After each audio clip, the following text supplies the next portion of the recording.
Hello welcome to the knowledge temple. दोस्तों, इस lecture series के 2 चैप्टर हम कवर कर चुके हैं, use of is are am and use of was were. आज हम इस लेक्चर सीरीज का चैप्टर 3 कवर करेंगे, जिसका नाम है use of has, have and had. आइए देखते हैं इसमें क्या है।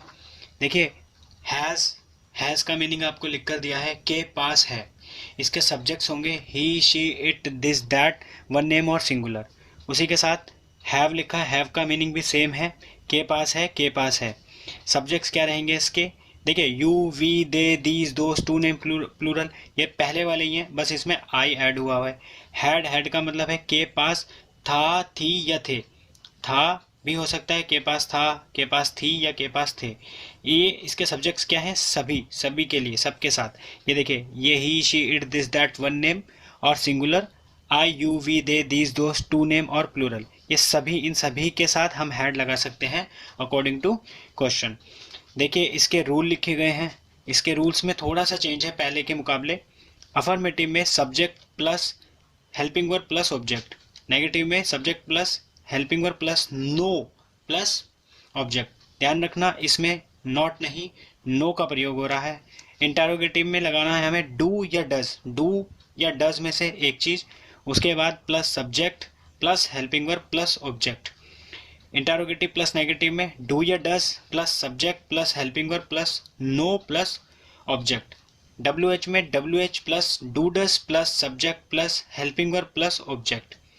डब्ल्यू एच प्लस नेगेटिव में W H plus do does plus subject plus helping verb plus no plus object. Not की जगह नो का प्रयोग हो रहा है। डू या डज, दो नए वर्ड आपके सामने आए हैं, तो डू या डज कब लगाना है? देखिए, जब subject he, she, it, this, that, one name और सिंगुलर हो तो डस का प्रयोग करना है, और अगर आई, you, we, they, these, those, two name और प्लूरल हो तो डू का प्रयोग करना है। आइए देखते हैं इसके सेंटेंसेस कैसे बनाने हैं। तो देखिए, ये आपके सामने एक सेंटेंस लिखा है, राम के पास घर है। ठीक है, राम के पास घर नहीं है। क्या राम के पास घर है? क्या राम के पास घर नहीं है? राम के पास घर क्यों है और राम के पास घर क्यों नहीं है? आपने अगर पिछले 2 लेक्चर फॉलो किए हैं तो आपने देखा होगा कि हम एक सेंटेंस को इस तरीके से 6 तरीके में बना सकते हैं। देखिए, ये अफर्मेटिव का है। इसके लिए हमें क्या देखना है कि हमें इसमें देखना है कि इसमें नहीं वर्ड तो नहीं है, आगे क्या तो नहीं लगा हुआ, और कोई डब्ल्यू एच फैमिली का वर्ड तो नहीं है इसमें। नहीं, आगे क्या और डब्ल्यू एच फैमिली का वर्ड नहीं होगा तो हम उसे अफर्मेटिव की कैटेगरी में डाल लेते हैं, क्योंकि देखिए, नहीं नेगेटिव में आता है, आगे क्या लगता है तो वो इंटेरोगेटिव बन जाते हैं, और डब्ल्यू एच फैमिली के वर्ड आ जाते हैं तो वो डब्ल्यू एच का बन जाता है। अगर इन तीनों में से कोई वर्ड नहीं है तो वो अफर्मेटिव का सेंटेंस है। अफर्मेटिव का सेंटेंस है तो हम यहाँ से रूल अप्लाई करेंगे अफर्मेटिव का, जो है subject plus helping verb plus object. अब इसमें करना क्या है? देखिए, पहले वाला तो वही सब्जेक्ट रहेगा। इसमें जो हमें पहचानना है हैज़ हैव का, वो ऐसे लिखा होगा, हैज़ हैव ये के पास, और यहाँ से लिखा रहेगा है। तो इन तीनों को ऐसे मिला के बनेगी इसकी पहचान। ठीक है, के पास है, के पास है, और जो फिर बच जाएगा बीच में वो बच जाएगा आपका ऑब्जेक्ट।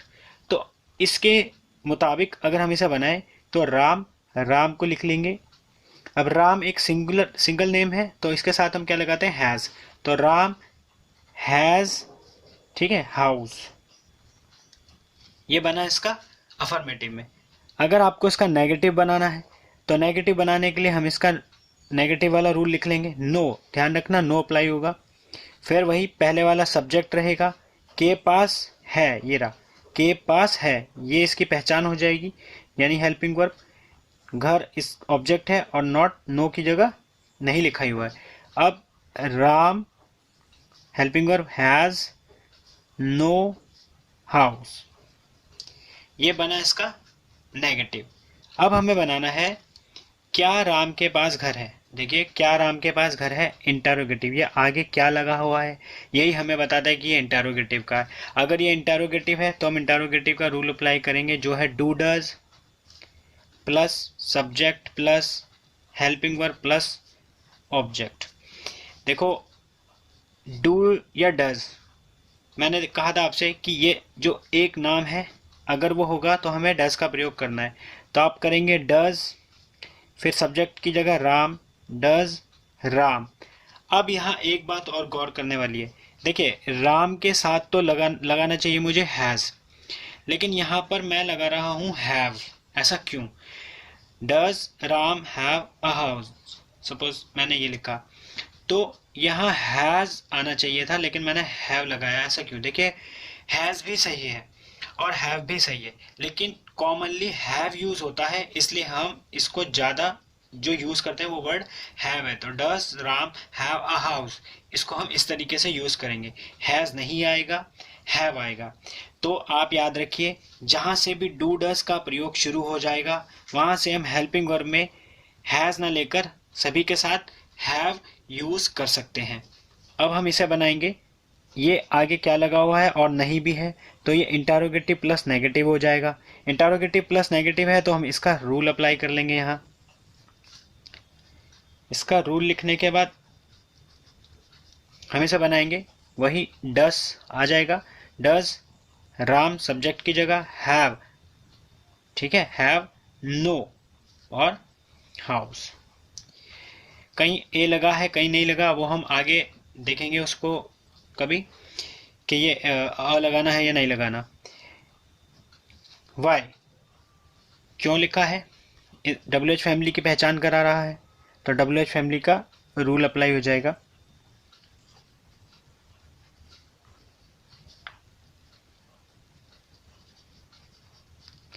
डब्ल्यू एच फैमिली का रूल लगाने के लिए डब्ल्यू एच फैमिली का वर्ड वाई, वाई के साथ फिर does, Y does Ram have house, ठीक है। अब ये डब्ल्यू एच प्लस नेगेटिव है, तो डब्ल्यू एच प्लस नेगेटिव का रूल अप्लाई करेंगे। W H plus do does plus subject plus helping verb plus no plus object, इसे हम बना लेंगे वाई, ठीक है। फिर डज, डज क्यों लग रहा है? क्योंकि हमारा सब्जेक्ट एक नाम है और एक नाम जब होगा तो हम डज का प्रयोग करेंगे। Why does Ram have, have का मैंने आपको बता दिया हैव क्यों अप्लाई हो रहा है। Why does Ram have no house. तो इस तरीके से हम एक सेंटेंस को बनाएंगे। यहाँ जब भी डू डज का प्रयोग शुरू होगा तो हैज़ या हैव में दोनों के लिए हम हैव का ही प्रयोग करेंगे। आगे देखते हैं एक और सेंटेंस। ये वैसा ही है, राम के पास घर था। तो देखिए, राम के पास घर था, ये था वर्ड हमें हैड होने को बताएगा। अगर ये है तो वो हैज़ या हैव में से एक होगा। अगर यहाँ पे था या थी या थे लगा हुआ है तो वो हैड बना देगा। ये अफर्मेटिव तो है, तो अफर्मेटिव का रूल अप्लाई कर लीजिए। रूल लगाने के बाद सबसे पहले वाला वर्ड सब्जेक्ट ही रहेगा, हेल्पिंग वर्ब इसकी इस तरीके से बनेगी और जो बीच में बचेगा वो ऑब्जेक्ट हो जाएगा। तो इसे बनाएंगे राम हैड हाउस, राम के पास घर था। अब मुझे नेगेटिव बनाना है इसका, तो नेगेटिव वर्ड, नेगेटिव का रूल लिखेंगे subject plus helping verb plus no plus object, बनाएंगे इसको।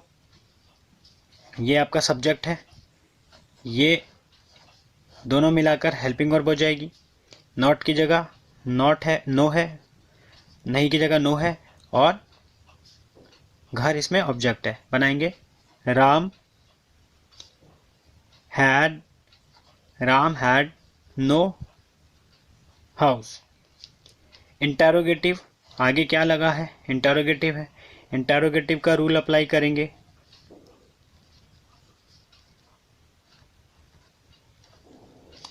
प्लस ऑब्जेक्ट, राम एक नाम है, डज अप्लाई हो जाएगा इसके साथ। जब सिंगुलर नेम रहेगा तो हम डज का प्रयोग करेंगे, तो डज राम। अब इसमें था तो मुझे ये देखने की जरूरत ही नहीं है कि इसमें हैज़ आएगा या हैव आएगा। था के लिए सिर्फ एक ही लिखा हुआ हैड, तो डज राम हैड हाउस, ठीक है। इंटारोगेटिव भी है और नहीं भी लगा हुआ है, नेगेटिव भी है, तो इंटारोगेटिव प्लस नेगेटिव का रूल अप्लाई करेंगे। Do does plus subject plus helping verb plus no plus object. तो डज, क्योंकि इसमें सब्जेक्ट राम है, राम एक नाम है, उसके साथ हम डज अप्लाई करते हैं। Does Ram had no house. ठीक है। अब देखिए डब्ल्यू एच फैमिली का वर्ड है, क्यों, तो डब्ल्यू एच फैमिली वाला रूल लगेगा, W H plus do does plus subject plus helping verb plus object. ठीक है। अब बनाएंगे, डब्ल्यू एच फैमिली का वर्ड है क्यों, क्यों के लिए हम यूज़ करते हैं वाई, डू डज में से एक डज आएगा, Y does Ram had, Y does Ram had house. ठीक है। लास्ट वन, क्या राम के पास घर है। अब इसमें क्यों नहीं है, क्यों भी आ रहा है नहीं भी आ रहा है, इसका मतलब ये हो गया आपका डब्ल्यू एच प्लस नेगेटिव। तो डब्ल्यू एच प्लस नेगेटिव का रूल लगाएंगे, W H plus do does plus subject plus helping verb plus no plus object. Apply करेंगे, why does Ram had no house. तो इस तरीके से हम एक सेंटेंस को फिर से 6 तरीके से बना सकते हैं। इसमें कुछ और सेंटेंस देखने हैं, आइए देखते हैं।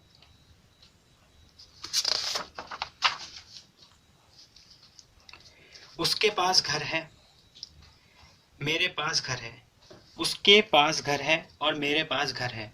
तो उसके पास घर है ये अफर्मेटिव का है, और मेरे पास घर है ये भी अफर्मेटिव का है। दोनों में कुछ फ़र्क है, देख लेते हैं। ये हो जाएगा उसके पास घर है, उसके लिए यहाँ पर मैंने सब्जेक्ट इसे बनाया है के पास, देखिए इसमें के जुड़ा हुआ है, के पास है, तो ये बन जाएगा आपका हेल्पिंग वर्ब और ये हो जाएगा आपका ऑब्जेक्ट। अब हम बनाएंगे उसके पास घर है, इसे हम मेल मानेंगे तो हम अप्लाई करेंगे ही के साथ क्या लगेगा हैज़, तो ही हैज़ हाउस। ठीक है। मेरे पास घर है, अगर मुझे बनाना है तो मेरे के लिए मैंने यूज़ करा वर्ड, देखिए मेरे वर्ड वैसे सब्जेक्ट है, मेरे का मीनिंग माय रहेगा, लेकिन मैंने यहाँ अप्लाई करा है आई। ऐसा क्यों, इसको अभी मैं आपको बताऊंगा। तो इसके लिए मैं अप्लाई करूंगा आई के साथ क्या लगता है हैव, तो आई हैव हाउस, ये बना आपका अफर्मेटिव में। अब नेगेटिव में बनाना है, तो नेगेटिव में आप बनाएंगे ही हैज़ नो हाउस। ठीक है। अगर आपको नेगेटिव बनाना है और अगर आपको इसमें नेगेटिव बनाना है तो रूल लिख के फिर आप अप्लाई करेंगे, आई हैव नो हाउस। ये हैज़ के लिए चल रहा है सेंटेंस और ये हैव के लिए चल रहा है। इसमें अब हम ये बनाएंगे, तो ये बनेगा आपका इंटरोगेटिव में, क्योंकि आगे क्या लगा है, तो डज ही, मैंने आपको बताया था हम सभी जगह हमको हेल्पिंग वर्ब में क्या लगाना होगा हैव, तो does he have house, does he have house, इसे बनाना है आपको। तो ये बनेगा डू, इंटरोगेटिव में डू आई हैव हाउस। दोनों में क्या फ़र्क है, इसमें भी हैव इसमें भी हैव, इसमें डज आया है क्योंकि ही शी इट दिस दैट के साथ आपको डज लगाना है, और आई यू वी दे दिस दोस आदि के साथ आपको डू लगाना है। तो do I have house, does he have house. अब नेक्स्ट सेंटेंस, इसमें आगे क्या भी लगा है और नहीं भी है, तो ये इंटरोगेटिव प्लस नेगेटिव हो जाएगा। इंटरोगेटिव प्लस नेगेटिव है तो हम इसका रूल अप्लाई आप कर लेना, उसमें मैं आपको सीधा लिखवा रहा हूँ। तो ये बनेगा आपका does he have no house. अगर मुझे इसमें बनाना है इसे, इंटरोगेटिव प्लस नेगेटिव है ये, तो बनेगा ये do I have no house, do I have no house. अब मैं आगे बढ़ रहा हूँ, ये वर्ड लिखा है यहाँ क्यों, क्योंकि क्यों डब्ल्यू एच फैमिली से है, तो डब्ल्यू एच फैमिली का वर्ड लगा के इसे बनाएंगे, Y does he, Y does he have house. ठीक है, अब इसे हम WH फैमिली में बनाएंगे ये भी। तो do I have house. Last sentence, इसमें क्यों भी लगा है और नहीं भी है, तो ये WH फैमिली और नेगेटिव दोनों को मिलाकर बनेगा। ये बनेगा आपका क्या, why does he have no house. ठीक है, अब इसमें भी WH और नेगेटिव दोनों हैं, तो WH प्लस नेगेटिव दोनों का रूल अप्लाई करते हुए बनाएंगे why do I have no house. इस तरीके से हम इन सेंटेंसेस को भी बना सकते हैं। ये एक हैज़ के एग्जाम्पल में बनाया गया है और एक ये हैव के एग्जाम्पल में बनाया गया है। एक और एक टाइप और देखते हैं। इसमें आपको कुछ देखना है जो मैंने अभी पीछे बताया था आपको, कि इसमें मैंने आपको बताया था कि मेरे का मीनिंग तो क्या है, माय, लेकिन मैंने यहाँ पर इसे आई से बनाया है। यहाँ उसका, उसकी, उसके का मतलब भी मैंने आपको लिखवाया था हिज होता है, उसका मीनिंग होता है उसका, उसकी और उसके। ये मैंने इंट्रोडक्शन पार्ट में आपको बताया था हिज होता है, लेकिन मैंने अप्लाई क्या करा है ही। यही फर्क बस आपको बताना है। तो देखिए, जब ये वर्ड लिखे होते हैं उसके पास, जब उसके के बाद अगला ही शब्द, उसके के बाद अगला ही शब्द कोई वस्तु या व्यक्ति हो जाए, कोई वस्तु या व्यक्ति हो जाए, तो उसके का मीनिंग वही रहेगा जो मैंने आपको लिखवाया है। लेकिन अगर उसके के अगला ही शब्द, उसके बाद जो अगला ही शब्द लिखा है, अगर वो कोई वस्तु या व्यक्ति ना हो, तो आप उसे, जो मैंने ये लिखवाया था आपको ही, हिज, हिम इंट्रोडक्शन पार्ट में, तो अगर ये ना रहे तो हम उसे ऊपर वाले में भेज देंगे, यानी उसका सब्जेक्ट बन जाएगा ही। तो इसे आप ऐसे भी समझ सकते हैं कि उसका, उसकी, उसके, ये सब्जेक्टिव केस नहीं होते। सब्जेक्टिव केस ऊपर वाले रहेंगे जो मैंने आपको 3 ऐसे करके लिखवाया है, और हमेशा ये ऑब्जेक्टिव केस रहेंगे। ठीक है, पर यहाँ मैं आपको एक बस साधारण सी बात बताने के लिए, समझाने के लिए बस ये बोल रहा हूँ कि उसका, उसकी, उसके, अगर उसके अगला ही शब्द कोई वस्तु या व्यक्ति है तो उसका मीनिंग वही रहेगा जो मैंने लिखवाया हुआ है। अगर उसका, उसकी, उसके ऐसे शब्द जो आते हैं उसके बाद वाला ही शब्द कोई वस्तु या व्यक्ति ना हो, तो हम उसे चेंज कर देंगे। ठीक है, इसलिए ये अफर्मेटिव में बन जाएगा ही हैज़ हाउस। उसके पास घर है, ही हैज़ हाउस। लेकिन जब हम ये यूज़ करेंगे उसके, तो ये बनेगा आपका his brother. His brother has, his brother has house. दोनों में फ़र्क है। यहाँ ही लगा है, यहाँ पे हिज ब्रदर लगा है। फ़र्क कैसे हुआ, ये शब्द जो लिखा है इसके बाद वाला ही वर्ड वस्तु या व्यक्ति में से एक है, तो मैंने इसे वही रहने दिया, चेंज नहीं किया। चेंज करने का मतलब आप जो मैंने बताया था उसके ऊपर वाले वर्ड पे पहुंच जाना। मैंने इसे लिखा है इंट्रोडक्शन पार्ट में हिज, ही, हिज, हिम, ही, हिज, हिम लिखवा है। अगर वस्तु या व्यक्ति रहे तो यही लिख देना, ठीक है, यही वाला लिख देना। और अगर वस्तु या व्यक्ति ना हो तो उसे ऊपर वाले में भेज देना। ये सभी के साथ लगेगा। ही हैज़ हाउस, इसको बनाते हैं ही हैज़ नो हाउस। ठीक है, और आपको अगर इसका इंट्रोडक्शन, ये नेगेटिव हो जाएगा, आपको इसका इंटरोगेटिव बनाना है, तो इंटरोगेटिव में आप बनाएंगे वही डज ही। अब आप हैज़ अप्लाई नहीं करेंगे, हैव ही करेंगे। ये बात हमने भी पीछे सेंटेंस में देख ली है। Does he have house. फिर आपको इसे इंटरोगेटिव और नेगेटिव में बनाना है, इंटरोगेटिव और नेगेटिव में बनाना है, तो उसका रूल लिख के फिर आप बनाएंगे। तो does he have no house. Interro WH में बनाएंगे, WH फैमिली का वर्ड लिखा हुआ है, क्यों, तो Y does he have house.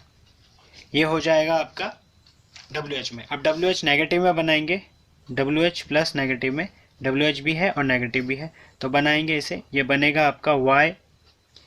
अब why does he have no house। अब इस पे आ जाइए। अब ये भी बिल्कुल वैसे सेम ही बन जाएंगे। अब तो आपको पता चल ही गया होगा, उसके पास घर नहीं है, उसके भाई के पास घर नहीं है, तो ये बनेगा his brother has no house। क्या उसके भाई के पास घर है? इंटरोगेटिव है, इंटरोगेटिव का रूल अप्लाई करेंगे। उसका भाई सिंगुलर है, तो हम डज करेंगे। डज हिज ब्रदर, देखिए मैंने यहाँ लिखा हुआ है सिंगुलर, तो सिंगुलर जब होगा तो हम हैज़ का प्रयोग कर लेंगे, ठीक है, या फिर डज का प्रयोग करेंगे। तो उसका भाई, एक सिंगल भाई है, सिंगुलर है ये, इसलिए हम सिंगुलर मानते हुए हैज़ और डस का प्रयोग करेंगे। डस का तो हमने कर लिया, बट मैंने आपको बताया कि कॉमनली हम हैज़ नहीं लगाते, इंटरोगेटिव से हैव लगाएंगे। तो does his brother have house. आगे बनेगा इसका इंटरोगेटिव और नेगेटिव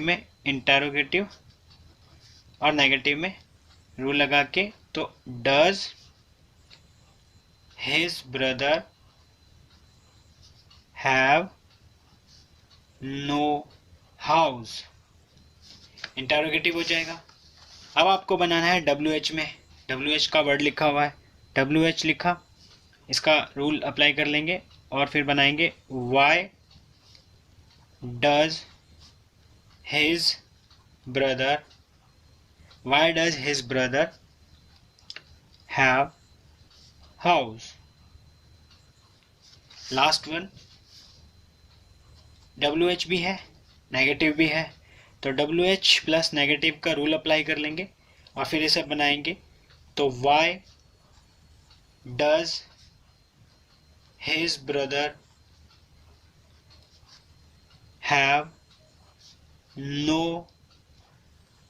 house। इस तरीके से हम इनको बनाएंगे। कुछ और सेंटेंसेस देखने हैं, आइए देखते हैं उन्हें भी।